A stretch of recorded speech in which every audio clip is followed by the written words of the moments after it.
Hello students, welcome to FA online classes. 8th class आपका first chapter start कर दिया था हमने। 2-3 पैराग्राफ्स हो गए थे, हम उससे आगे कंटिन्यू करते हैं, लेकिन उससे पहले थोड़ा सम अप कर लेते हैं कि क्या हमने पढ़ा था। तो चैप्टर आपका है चार्ली चैपलिन। चार्ली चैपलिन जो है आप उनको जानते हैं। बेसिकली आप लोग उनको चेरी बूट पॉलिश के एड में आते हैं चार्ली चैपलिन, ठीक है। तो वहाँ आपने देखा होगा उनको, तो गेटअप से भी आप वाकिफ होंगे। और उनके एड जो है वो साइलेंट होते हैं, अगर आपने नोटिस किया हो तो। नहीं किया तो अब आप नेट पर डालकर देख लीजिएगा, आ जाएगी। तो चार्ली चैपलिन का बैकग्राउंड, उनकी हिस्ट्री, मतलब उन्होंने कैसे वो एक्टिंग की फील्ड में आए, क्या उनकी लाइफ में रहा, वो हम इस चैप्टर में देखेंगे, ठीक है। तो ये था कि बचपन में जब चार्ली 3 साल के थे तब उनके फादर उनको छोड़कर चले गए थे, यानी कि उनकी डेथ हो गई थी। उसके बाद उनकी फैमिली पर बहुत सी परेशानियाँ आई, काफ़ी गरीब थे वो, ठीक है। उनके घर में जो भी सामान था धीरे धीरे वो बिकना शुरू हुआ और आहिस्ता आहिस्ता उनका पूरा घर लगभग खाली हो गया। लेकिन उनकी जो मॉम थी है ना, उन्होंने हार नहीं मानी, ठीक है। और वो अपने बच्चों को किसी भी तरीके से गर्म रख पाने में, उनको कुछ खिला पिला पाने में कामयाब रही। और वो उनको ये भी सिखाती थी, बताती थी कि पैसों के बगैर भी लाइफ में एंटरटेनमेंट हो सकता है। और उनकी जो लाइफ थी वो ऐसी थी कि मतलब वो दोनों को अपने, मतलब उनका जो घर था वो स्टेज बना हुआ था। स्टेज मतलब दो सेंस में स्टेज था। एक तो इसलिए कि उनको खाली हो चुका था, सब कुछ बिक गया था उनका, और दूसरा इसलिए कि हैना जो है वो एक और एंटरटेनर थी। तो वो अपने बच्चों को खुश रखने के लिए अपने बच्चों के सामने ही, मतलब वो दोनों ऑडियंस होते थे और वो उनके सामने एक्ट करती थी। और एक्ट क्या करती थी, जो लोग रास्ते से गुजरते थे उनके कैरेक्टर्स वो माइम करती थी। माइम मतलब बिना कुछ बोले उनकी एक्टिंग करती थी, और इस तरीके से वो एक्सप्रेशंस के थ्रू ही अपनी बात को कह दिया करती। तो हम स्टार्ट करते हैं। Charlie took in her dark skills and used them always through his life. तो चार्ली ने जो है अपनी स्किल्स अपनी मॉम से ली और उनको पूरी लाइफ के एंड तक उनको यूज़ किया। इन डेस्परेशन से decided to go to the stage. अब क्या हुआ कि उनके पास जितनी भी सेविंग्स थी, जितना भी प्रेशर था वो ख़त्म होता जा रहा था। अब उनको कुछ न कुछ काम करना था। बहुत थक हार कर उन्होंने हिम्मत जुटाई, और हिम्मत जुटा करके उन्होंने सोचा कि अब वो स्टेज पर जाएंगे। क्योंकि इससे पहले वो उनके हस्बैंड साथ में काम करते थे, तो ये उनके लिए काफ़ी मुश्किल था कि अकेले स्टेज पर जाना और परफॉर्म करना। और वो अपने हस्बैंड को बहुत याद करती हैं अगर ऐसा होता। लेकिन उन्होंने फिर भी कोशिश की। हर वॉइस फेल्ड कम्प्लीटली, लेकिन उनकी आवाज़ पूरी की पूरी तरह फेल हो गई। फेल क्यों हो गई? क्योंकि उनको वो नहीं परफॉर्म नहीं कर पाई। फिर सब लोगों ने जो है रिसर्च पर जाना, चैट कॉल्स या इस तरीके से करना शुरू कर दिया, तो उनकी जो आवाज़ है वो पूरी तरह फेल हो। सब शोर मचाने लगे। Manager grab Charlie's hand and led him to the footlights. तो वहीं पर ही चार्ली अपनी मॉम को देख रहे थे खड़े हुए में करीब में ऑडियंस में। तो मैनेजर जो था उसको भी गुस्सा आ रहा था कि मतलब परफॉर्मेंस नहीं हो पा रही है स्टेज पर और सब शोर मचा रहे हैं। तो उन्होंने 5 साल के चार्ली का हाथ पकड़कर स्टेज पर कर दिया, फुटलाइट्स में कर दिया। फुटलाइट्स होती है ना, स्टेज पर लाइट जल्दी होती है, उन्होंने फुटलाइट्स बोलते हैं, वहाँ पर कर दिया। और उसके बाद shout of laughter from the audience. अब जैसे ही उन्होंने देखा एक छोटा सा 5 साल का बच्चा है और वो सबको अजीब अजीब नज़रों से देख रहा है, तो सब जो ऑडियंस थी वो सबके साथ हंसने लगे। अब क्योंकि चार्ली के लिए ये भी बड़ी अजीब बात थी कि वो छोटे बहुत थे, 5 साल का बच्चा तो छोटा सा ही होता है, लेकिन फिर भी उन्होंने हिम्मत से काम लिया। Planted his feet and launched into a song. उन्होंने अपने पैरों को स्टेज पर जमाया और एक गाना गाना शुरू कर दिया। Delighted and flung coins and demanding another song. तो जो भी ऑडियंस थी वो बड़ी खुश हो गई और उन्होंने जो है कॉइन्स फेंकना शुरू कर दिए, मतलब कॉइन्स का तांता बन गया। तो एक के बाद एक कॉइन्स आने लगे स्टेज पर खुशी में। एंड डिमांडिंग अनदर सॉन्ग, उन्होंने कहा कि भाई हमें एक और गाना सुनाओ। Once he picked up all the money. तो चार्ली चैपलिन ने कहा कि ठीक है मैं दोबारा सुनाऊंगा, लेकिन पहले ये जितने पैसे हैं ना ये इकट्ठे कर दूँ। तो जैसे उन्होंने ये कहा तो फिर सब दोबारा से तेज हंसने लगे। हैना carried him from the stage. और वो जब तक गाते रहे जब तक कि हैना यानी कि उनकी मॉम उनको स्टेज से ले नहीं गई हाथ पकड़ कर, ठीक है। तो इस तरह एक 5 साल के बच्चे, यानी कि 5 साल के बच्चे ने, यानी चार्ली चैपलिन ने 5 साल की उम्र से जो है अपनी एक्टिंग के करियर का आगाज़ किया। In 1910, he went to America with Fred Karno's company for a film Silent Comedians, and it was successful. 1910 में चार्ली चैपलिन अमेरिका गए फ्रेड कार्नो कंपनी के साथ फ्रेड कार्नर की कोई कंपनी थी जो कि मूवी बना रही थी। उस मूवी का नाम था साइलेंट कॉमेडियंस और वो एक काफ़ी सक्सेसफुल मूवी रही, ठीक है। अब उनकी जो दूसरी फिल्म थी वो थी, second film was on children's car race. दूसरी फिल्म उनकी बच्चों की कार रेस पर थी। अब उनको क्या करना था, उनको ये टास्क दिया गया था कि आपको अपना एक ऐसा कैरेक्टर डेवलप करना है जो तहलका मचा दे, यानी कि सब लोग उसको याद रखें। और इसी तरह जो है आपके कैरेक्टर से उसकी कंडीशनिंग हो जाए कि जब भी उस कैरेक्टर को देखा जाए तो आप याद आए, ठीक है। ऐसा उनको कहा गया था। He chose a bowler hat. अब उन्होंने बहुत सोचा, उसके बाद उन्होंने क्या किया, उन्होंने एक बाउलर हैट, मतलब एक टोपी से होती है ना, वो चूज किया अपने कैरेक्टर के लिए। वो काफ़ी छोटी सी टोपी थी। अ टाइट जैकेट, एक टाइट सी जैकेट चूज की। आउट साइज पैंट्स, यानी कि एक बड़ी सी पैंट थी। और बड़े बड़े इनॉर्मस बूट्स, बड़े बड़े जूते लिए। एंड जॉन्डी लिटिल स्वैगर थे। और एक छोटी सी लचकीली सी थोड़ी गोली लाठी, लकड़ी इसको बोलते हैं, है ना, बैग बोलते हैं, गोली। This character become famous and enduring. और उनको ये मालूम नहीं था कि वाकई ये कैरेक्टर जो है वो इतना ज़्यादा फेमस हो जाएगा और एंड्योरिंग हो जाएगा। एंड्योरिंग मतलब जो अब तक चल रहा है। मैंने आपको अभी बूट पॉलिश के ऐड के बारे में बताया, उसके अंदर जो उनका लुक है ना वो यही वाला लुक है। बॉलर हेड होगा उनके पास, एक टाइट सी जैकेट होगी, आउट साइज पैंट्स होंगी, नॉर्मल बूट्स होंगे और एक स्वैगर के, ठीक है। तो ये जो उन्होंने लुक चूज किया था ये बहुत फेमस भी हुआ और बहुत ज़्यादा टाइम तक चल भी रहा है। इवन उनके नाम से इसको कंडीशन कर लिया गया।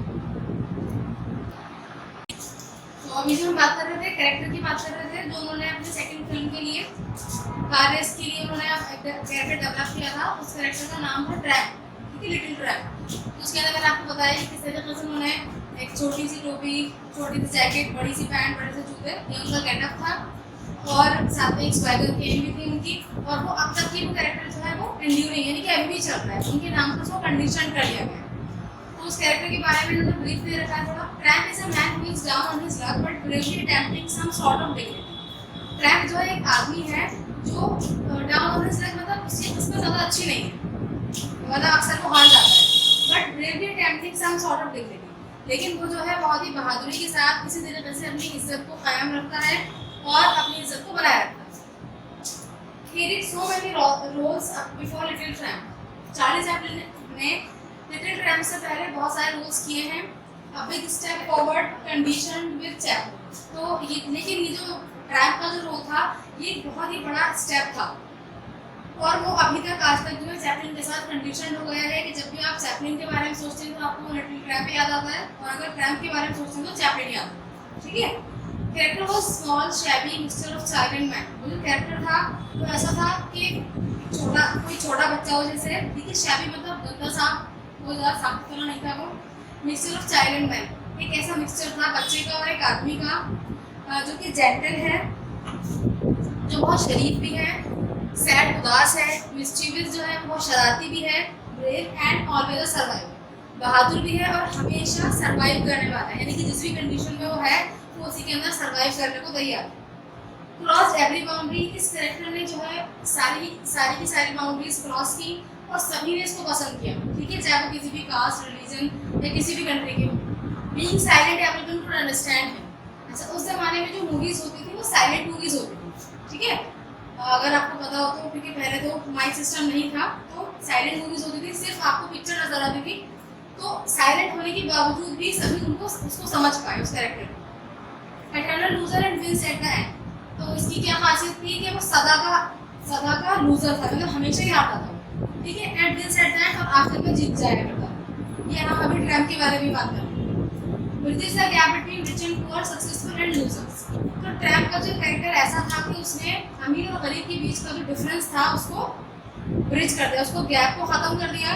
सक्सेसफुल एंड लूजर्स, जो कामयाब लोग हैं और जो हारे हुए लोग हैं उनके बीच का जो डिफरेंस है उसको भी उन्होंने इस कैरेक्टर ने कम कर दिया। Trump's in the face of difficulties, तो ट्रैम्प का जो कैरेक्टर था वो मुश्किलों में भी खुशियां मनाता था, मतलब मस्त रहता था अपने आप में। He gives dignity to less fortunate, laugh at themselves. इस कैरेक्टर ने उन लोगों को एक तरीके से थोड़ी इज्जत दी जो लोग बदकिस्मत थे, उनके हिसाब से जो लोग बदकिस्मत थे या जिनकी किस्मत उन लोगों का साथ ही देती थी। तो इस कैरेक्टर की वजह से ऐसा लगा कि जैसे ये उनको भी इज्जत दी जा रही है। लाफ एट देमसेल्व्स, उन लोगों को अपने ऊपर ही हंसने का मौका मिला कि अगर हम बदकिस्मत हैं तो ये कोई बहुत बुरी बात नहीं, ठीक है। Universal popularity breaks all social barriers, इस कैरेक्टर को यूनिवर्सल पॉपुलैरिटी मिली, यानी कि सभी पूरे वर्ल्ड में जो है इसको पहचाना गया। ब्रेक्स ऑल सोशल बैरियर, और इसने सारी सोशल बैरियर्स तोड़ दी। जैसे मैंने आपको बताया successful users, rich and poor, ठीक है, और सभी कंट्रीज में इसको दिखाया गया। Now is producing his own films. अब जो है ये बहुत सारे रोल्स कर चुके हैं, तो आप ये एवन है ये अपनी मूवीज को खुद ही प्रोड्यूस कर रहे हैं। तो उन्होंने जो फर्स्ट मूवी प्रोड्यूस की उसका नाम है the kid. Charlie Cox wonderful performance from 4 years old Jackie Coogan. Charlie ने 4 साल के जैकी कॉगन के साथ काम किया और उनसे उनकी बेस्ट, मतलब बिल्कुल बहुत ही बेहतरीन परफॉर्मेंस उससे निकल पाई द किड मूवी में, ठीक है। ये उनकी फिल्म थी जो उन्होंने पहली बार प्रोड्यूस की। The tale of Tramp and Kid touched everyone's heart and shown in 50 countries. तो ट्रैम्प यानी कि चार्ली चैपलिन एंड किड यानी कि जैकी कॉगन, इनका एक ऐसी कहानी थी जिसने सभी के दिलों को छुआ और ये लगभग 50 कंट्रीज में दिखाई, ठीक है।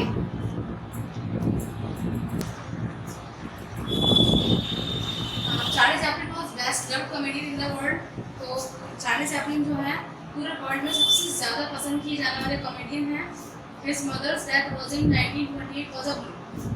तो उनकी जो मदर की डेथ हुई 1928 में हुई है, और जाहिर है कि उनकी मदर थी तो उनके लिए बहुत दुख की बात थी। मरने से एक दिन पहले वो दोनों साथ में बैठे थे, बातें कर रहे थे, अपनी सारी पुरानी बातें याद कर रहे थे और हंस रहे थे, और उन्होंने बाकायदा उनकी सारी दुख तकलीफों को देखा और फिर उनकी रूह उनके जिस्म से अलग हो गई और वो हमेशा के लिए खामोश हो गई। तो ये उनके लिए बहुत दुख की बात थी कि उनकी मदर उनको छोड़कर चली गई थी। फिर उसके बाद वो एक कम्युनिस्ट फेवर के आदमी थे, उनकी मूवीज से भी अंदाज़ा होता है। He went to London for the premiere of his film Limelight. उसके बाद वो लंदन चले गए, अपनी मूवी लाइमलाइट है उनकी कोई मूवी होगी, उसकी प्रीमियर के लिए forbidden re entry to USA. और उसके बाद जो है उनकी यूएसए में एंट्री बैन हो गई, या वो खुद ही वहाँ सेटल हो गए और वहाँ आना हो गया। ही सेटल्ड इन स्विट्जरलैंड, वो स्विट्जरलैंड में सेटल हो गए। After life of incredible hard